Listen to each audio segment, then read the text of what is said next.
Halo Sobat Indonesia Belajar semuanya, selamat datang kembali di channel Indonesia Belajar bersama saya Budi. Nah, di sesi kali ini sedikit berbeda nih teman-teman sectionnya. Saya akan kasih nama section ini adalah section atau playlist baca buku. Nah, kenapa section baca buku? Karena di section atau di playlist kali ini kita akan sama-sama ya belajar untuk membaca buku ya. Dan kita akan belajar dari buku yang mainly seputar computer science dan juga software engineering tentunya. Nah, untuk episode kali ini saya mau mengangkat buku ini nih teman-teman ya. Bukunya adalah buku Clean Agile yang ditulis oleh Robert C. Martin. Nah, ada beberapa, kebetulan saya udah selesai baca buku ini. Ini bagus banget. Dan Robert C. Martin juga merupakan salah seorang penulis buku dan dia juga seorang software engineer dengan pengalaman lebih dari 30 tahun di bidang software engineering. Beliau menulis banyak buku ya, dan salah satu bukunya adalah Clean Agile ini. Nah, biar nggak berlama-lama, saya coba langsung aja ya bahas salah satu topik bahasan yang ada dalam buku ini. Sebentar, saya coba switch screen dulu. Nah, ini dia teman-teman. Jadi judul bukunya adalah Clean Agile, Back to Basics, yang ditulis oleh Robert C. Martin, atau seringkali juga dikenal dengan nama Uncle Bob. Buku yang saya gunakan kali ini adalah yang first edition atau terbitan pertama, dipublish oleh Pearson ya, dan publish date-nya itu di tahun 2019 dan sekarangnya tahun 2004 ya teman-teman. Jadi ya masih oke lah ya sebagai referensi. Rilis bulan Oktober.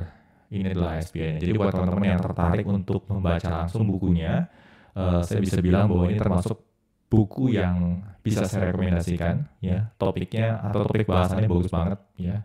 Dan saya highly recommend buku ini buat teman-teman yang memang tertarik.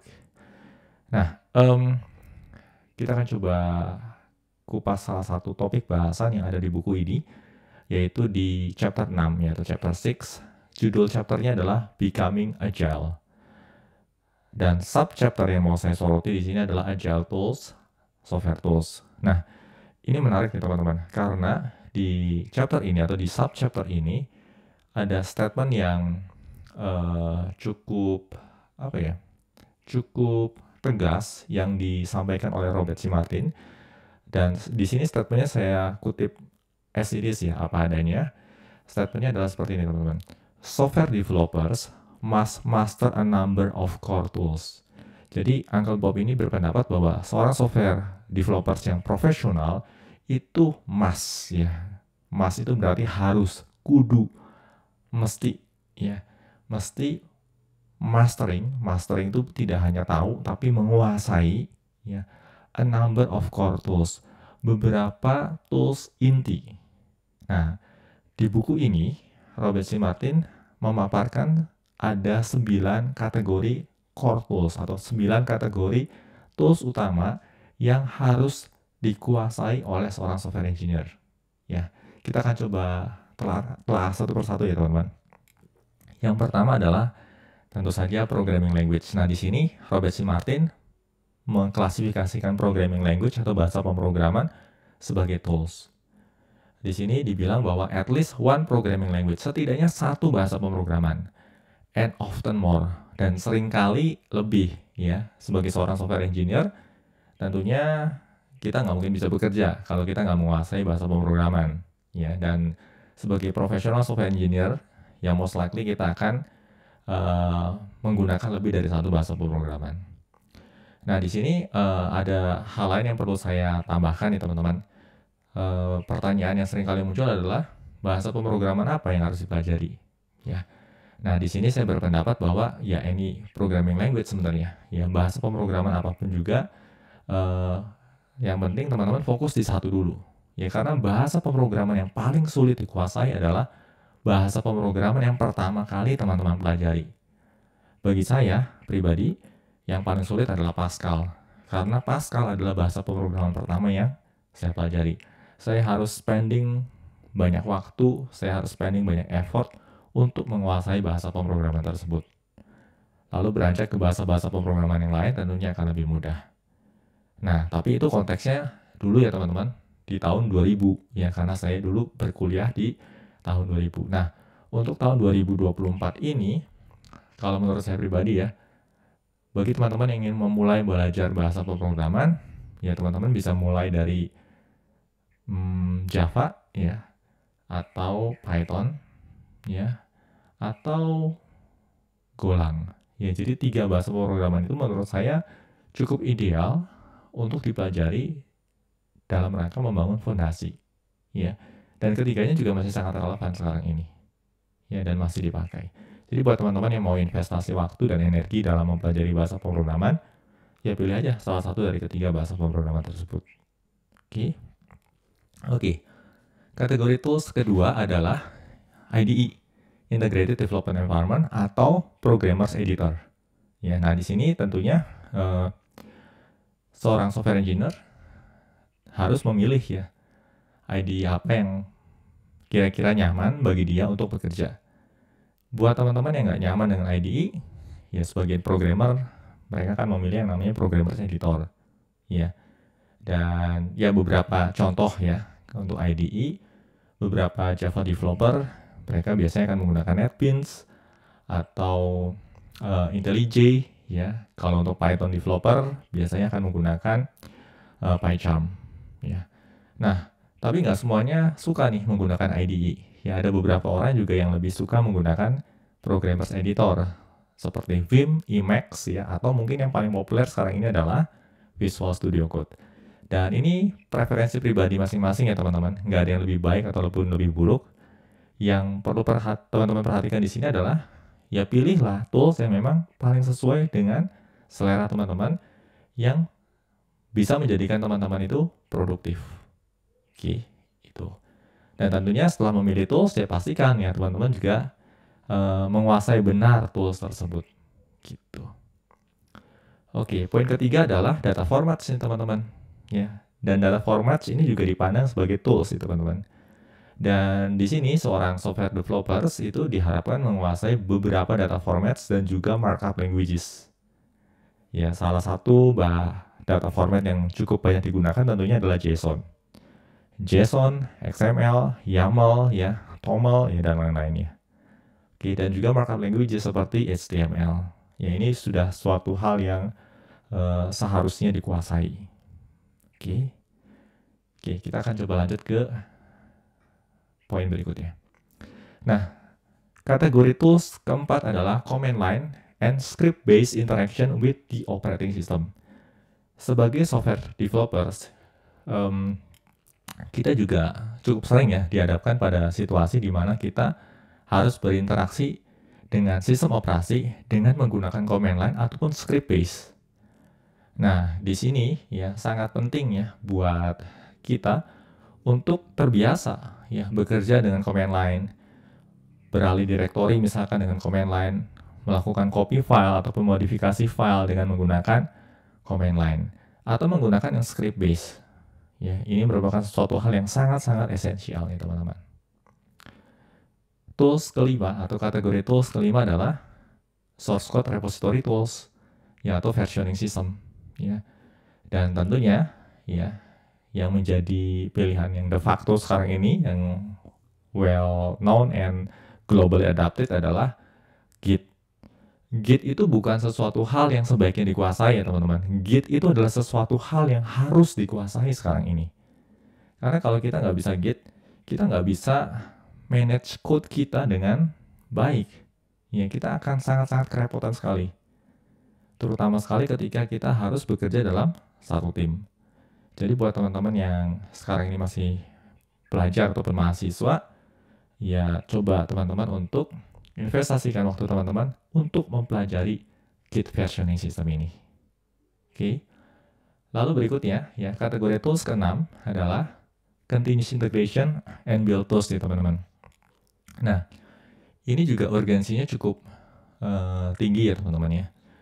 Dan untuk tools semacam ini, nanti ada banyak jenis nih teman-teman. Ada yang namanya Jenkins, ada yang namanya TeamCity, GoCD, dan lain-lainnya. Nah, kalau teman-teman bingung harus mulai dari mana, kalau saya pribadi, saya tentunya akan sangat merekomendasikan sekali untuk familiar dengan Jenkins. Ya, setidaknya teman-teman harus tahu ya, apa itu Jenkins, dan gimana cara makainya. Ya, bukan cara setupnya teman-teman, tapi sekedar cara pakainya itu gimana sih? Apa sih yang di-handle oleh Jenkins? Kenapa kok kita butuh Jenkins? Nah, itu yang perlu dipahami dengan baik. Kalau memang teman-teman ingin menjadi seorang software developer yang profesional. Oke, itu sampai 6 poin. Nah, berikutnya kita akan tuntaskan poin ke-7, 8, dan 9. Kategori tools ke-7 yang ada di bukunya Robert C. Martin ini adalah deployment atau server management tools. Ya, nah di sini nanti ada beberapa contoh. Beberapa di antaranya adalah Docker, Kubernetes, Ansible, Chef, Puppet, dan lain-lainnya. Nah, kalau saya pribadi, saya sangat merekomendasikan buat teman-teman untuk menguasai Docker.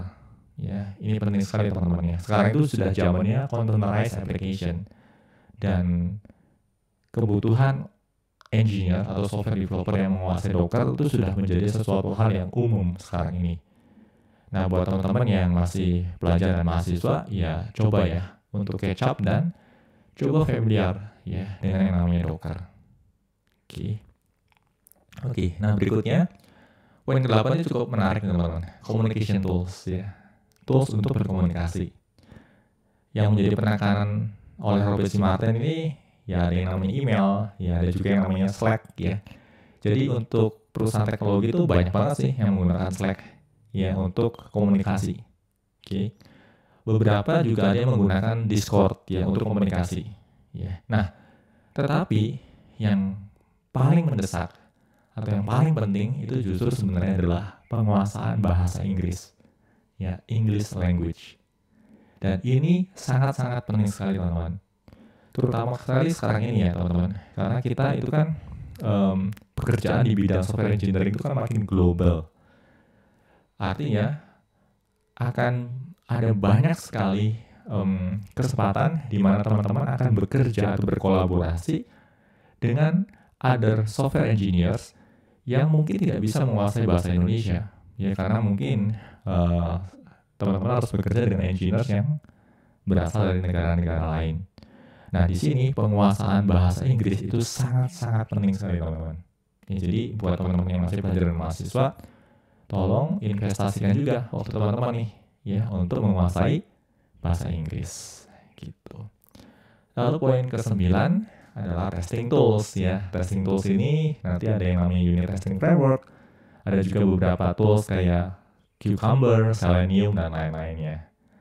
Nah, setidaknya ini teman-teman ya, tahu yang namanya unit testing framework ya, tahu bagaimana cara membuat unit testing, punya pengalaman ya dalam membuat unit testing ya, karena menurut pengalaman saya pribadi ya, menggarap unit testing ini sangat penting sekali teman-teman, karena secara tidak langsung sewaktu kita menggarap unit testing itu juga kita direfleksikan ya, atau kita merefleksikan diri kita sendiri terkait code yang kita tulis. Ya, karena kalau code-nya tidak well structured, code-nya berantakan, itu most likely kita akan sangat-sangat kesulitan sekali dalam membangun unit testing-nya. Nah, dengan memiliki pengalaman membangun unit testing, maka kita juga akan makin disadarkan bahwa menulis code yang baik, yang rapih, yang well structured, yang bersih, itu penting banget. Ya, agar code kita bisa diotomatisasi proses testingnya, yaitu dengan unit testing framework. Nah, buat teman-teman yang menggunakan Python ya, framework yang paling banyak digunakan sekarang ini adalah PyTest gitu. Nah, itu tadi teman-teman. Jadi ada 9 tools ya teman-teman yang dibahas dalam buku ini ya, dalam buku Clean Agile. Dan ya, menurut saya itu tools yang 9 kategori tools yang penting ya, dan memang somehow wajib untuk dikuasai ketika seseorang ingin serius terjun ke dalam bidang software engineering.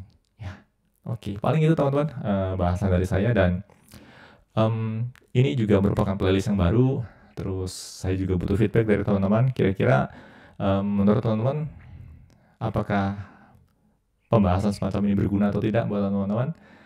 Let me know. Dan kalaupun ada masukan, ya let me know juga ya. Teman-teman bisa tulis di kolom komentar. Paling itu dulu dari saya teman-teman semuanya. kita coba close dulu untuk episode kali ini. Dan seperti biasa teman-teman, salam Indonesia belajar, banyak belajar, biar apa? Biar kita bisa bantu banyak orang. Bye-bye semuanya.